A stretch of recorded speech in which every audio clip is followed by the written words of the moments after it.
And, you know, and I'm like, no, you don't understand. Like, well, and they want you to monetize it because they make money off it, yeah. Yeah, it's automated now. But here's the thing.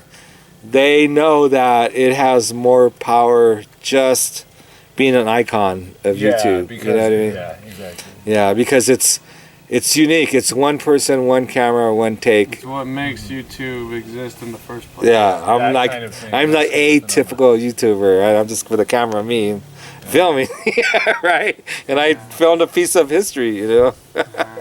I filmed God. And put it on YouTube.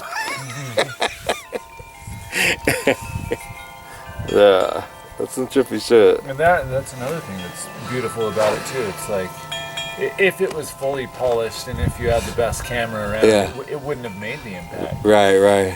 People knew it was genuine and that was one person reacting to a rainbow in his front yard. And they have to see the rainbow in their mind. Yeah. The colors, they have to see it in their mind through your mind. Right. So many people like didn't pay attention and they thought I was hiking in Yosemite and they thought that was my tent. Well, that you thing even said it a few times in my front yard. Yeah, I said it in the video, right? But it said crazy hiker on mushrooms. You know, it's like they didn't get it, right? But the trippy part is my strain was in the video. It's like the lights are on. It's not a tent. It's a greenhouse filled with pot. That the rainbow ends right when the video starts. The rainbow ends right in the greenhouse, filled with my strain. Oh my God, I love that. Genius marketing. Right? What's at the end of the rainbow? Well, which end? Which rainbow?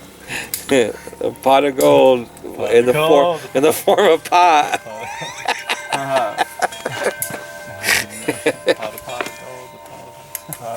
Yeah, that together when you add that I got myself high the first time from a plant that I grew. No one could say that. Found your strain.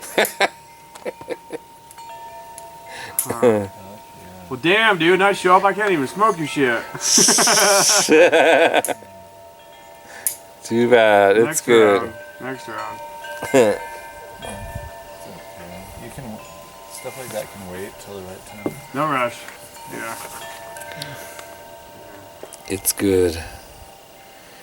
Well, yeah, I felt like it's been a certain kind of natural medicine to me, and then every time I can't do it because I gotta pay bills. Yeah. That it's just crazy sacrifice. You know, I'm just like, I'm giving up these natural medicines. I'm just scraping by because I'm just so obsessed with trying to make shit happen. I will push through the pain, whatever I gotta do. So, how long are you in for one of those things? Well, it all comes down to how much money I gotta make, you know, and I don't really need that much. Yeah. My next one will be like 2 weeks, and then like a week after. So that's not bad. And then you're like in a hospital setting. Kinda, yeah, pretty much. And you can't go nowhere or do nothing. Can't leave the place. You're like hooked up. You can be on your laptop. I'm signed up for it too. I need to do one study before the summer. That would be a mind trip, man. It's cool though. Like you do it and you get $4,000, and that is good enough to keep you. That's going. pretty good. Yeah, it's a good chunk to just like handle me for a minute. You just participate in the study? Yeah, it's well, they do all different studies. Company that every little.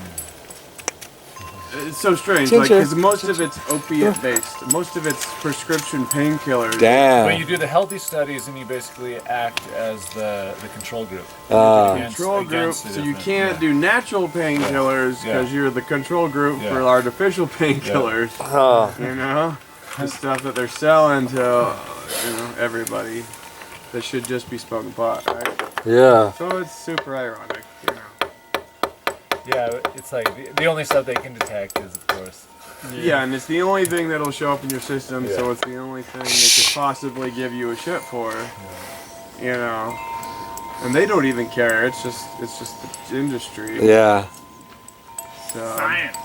Yeah. Science slash the medicinal industry. I mean, I guess it makes sense because it's like, oh well, if you're feeling good because you're smoking pot, how the hell are we gonna know what the artificial Yeah. is to you, Yeah, right? but everybody's brain is a complex chemical amalgam of 1,000 different drugs. Exactly. 10,000 things they're not even factoring in this one thing. Because it's too hard. That can show up and it's. And I think people that like weed, it actually doesn't really affect them drastically. People that do it all the time, it's not really changing. I used to smoke a lot more. So I remember figuring out right away that I could buy an ounce and split it up into eighths and get like a quarter for free. Right? Yeah. So I started dealing right away. I'd say from the time I was 18 to the time I was 28, I made $100 grand. Wow. Yeah, selling pot. Oh, yeah. I would go in Yosemite and sell it on Friday on payday. I would do good, man. I'd buy a quarter pound, and for like, I don't know, $280, I think, and come out with like $700-800 in one night. And so that's what bought this land. No, I already had it when I was doing that. Yeah, well, when I made the most money, I already had it. Yeah, so, but I paid some of it, yeah. Yeah, but I mean, if you hadn't had that money, you would have had to spend it on living. Yeah. So it's like padding. Or... So when they contacted me from We Are the Millers, the movie with Jennifer Aniston, they're like, the guy's a pot dealer, and he's going to be watching your video, and that's how the movie starts. Like, I was like wanting to say, well, wait a minute, you're using it in a negative way, but it's true. So I couldn't say no.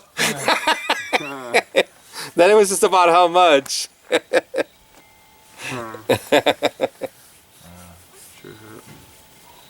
That was epic. Seeing the movie. Have you seen it? I'm in the theater and the movie. It's dark and it starts with my voice. Oh, something, man! And then it goes to the front yard, right? And he's watching the video, and then she puts her name on my mountain. Oh, yeah. Yeah. Huh. It's a whole movie. Huh? We're the Millers. Yeah, I've seen it. We're the Millers. It starts with my video. Yeah. Now I remember. Yeah. When I met her, she was like, "I'm a huge fan. Can I take your picture?" Yeah. Cool. I got a nice picture with her, and I got to hug her at the end. I hugged Jennifer Aniston, man. I was in heaven.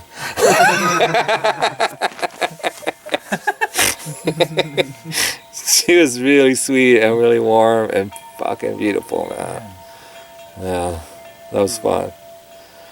We did that one commercial. There was all kinds of dogs around and parrots and people dancing and shit, getting ready for their scene, you know. You saw the video, right? There's all kinds of things. Yeah, I got to meet everyone there. It was cool. That's so cool. Yeah. That was all like in some studio. It was like this fucking giant warehouse. And there must have been 100 people working on it.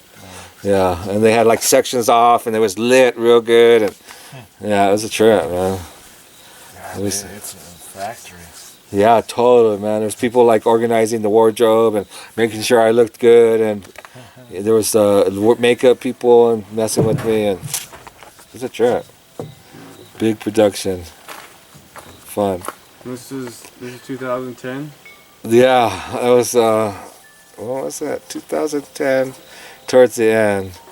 Yeah, that TV show Root Tube from England wanted me to fly to London to accept video of the year, and I was too busy.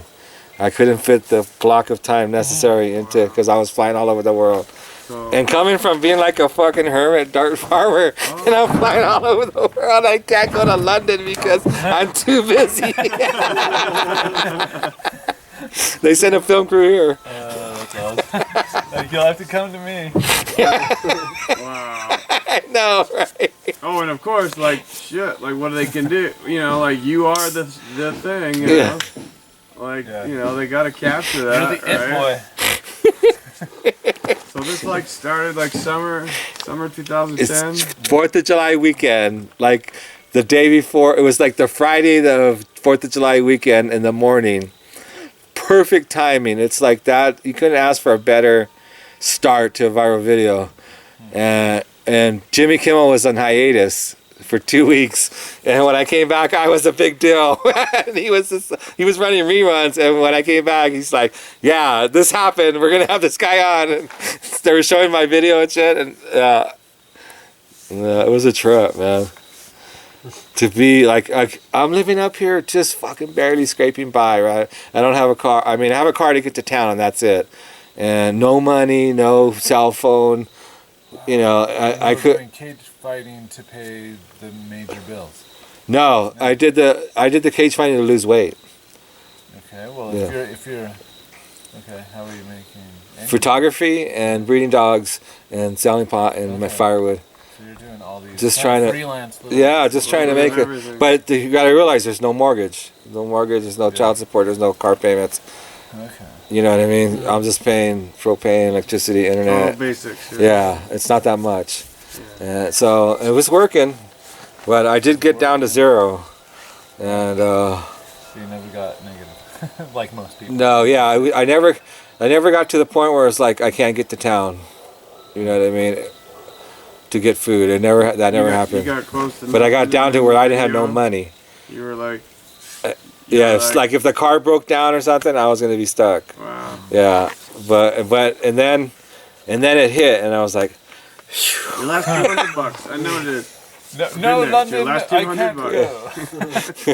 I've been there. I came to California on the $200 I got for my birthday yeah, because my dad was extra nice because I was leaving town. It's different though when you got a couple more decades. Like, yeah. Right.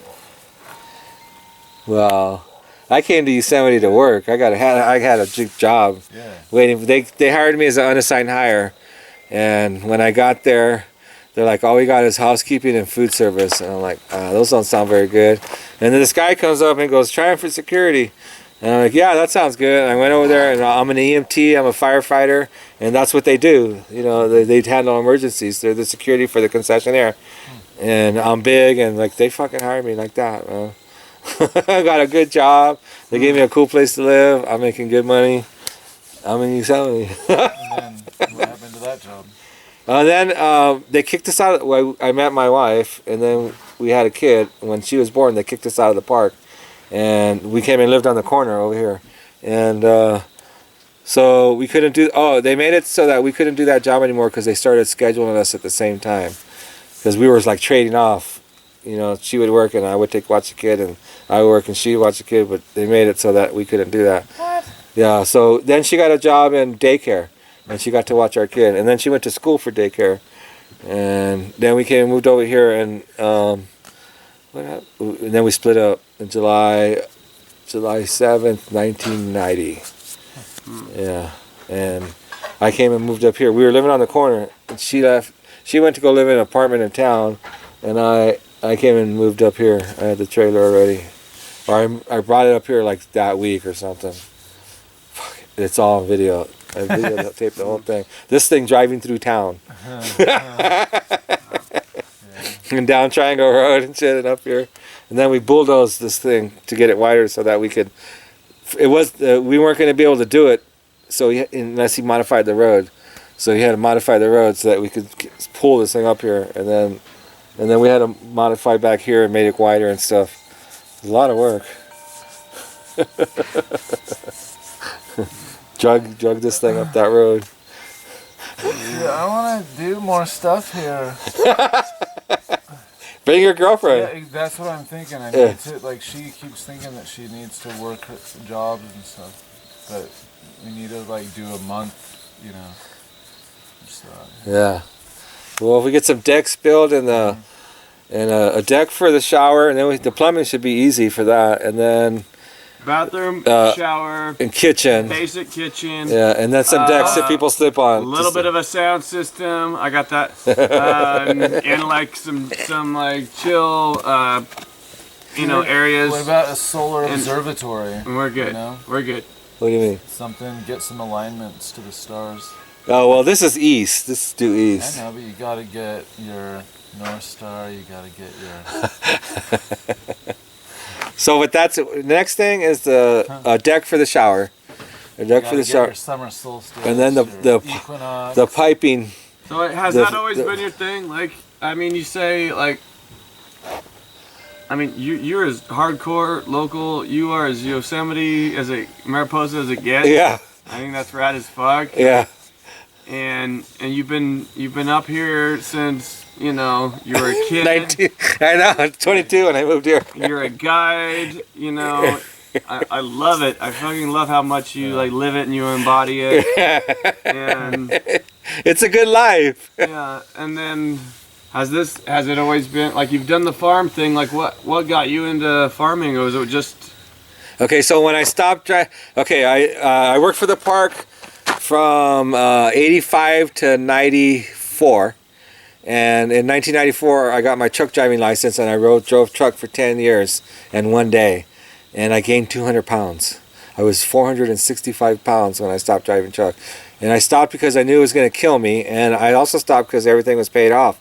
My truck was paid off, my land was paid off, the kids, I was done with child support, and I was like, I'm making $1,000 a week, I'm like, what the fuck do I need to be killing myself to make $1,000 a week when I don't need this money, really? So I stopped, and it's killing me anyway. What kills you about it? 465 pounds. But it's just because you don't get. You can't walk, you can't breathe, you can't move, you can't sleep. It sucks. Yeah, it's bad for you. Yeah, imagine putting two of you on your back and never being able to put them down. 16 hours a day. Yeah. Right. And then go to sleep and get up and do it again. Yeah. It's so bad for you. Yeah.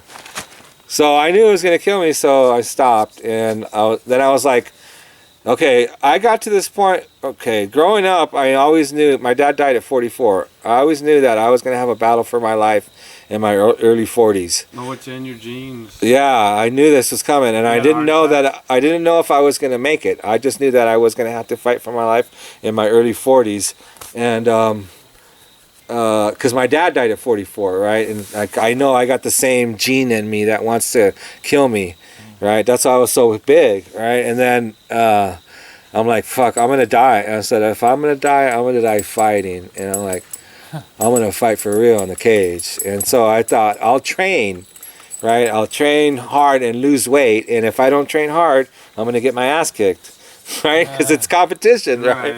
Yeah, so that was my motivation. And I lost 185 pounds.